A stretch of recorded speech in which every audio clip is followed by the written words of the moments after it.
If your Jeep Wrangler's Apple CarPlay keeps dropping out mid-drive, the fix is usually simpler than you think. Statistically, over 85% of CarPlay connection issues are caused by faulty or uncertified lightning cables. Let's walk through the diagnostic steps to get your navigation and music stable again. Start by hard rebooting your Uconnect system and clearing the Bluetooth cache on your phone. Wranglers vibrate more than most cars, which can easily shake a loose or frayed cable out of sync.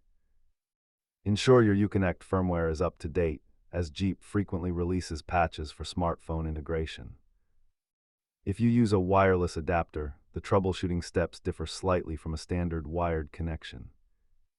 Replacing the cable with an official Apple lead fixes the issue for the vast majority of Jeep owners. If problems persist, a full power-down cycle of both the vehicle and the phone is the next logical step. If your screen is rebooting even without a phone plugged in, you likely have a hardware failure. Before you pay for a new head unit, make sure your phone's charging port is completely free of debris. Hopefully one of these steps got your CarPlay back online. Drive safe and see you in the next one.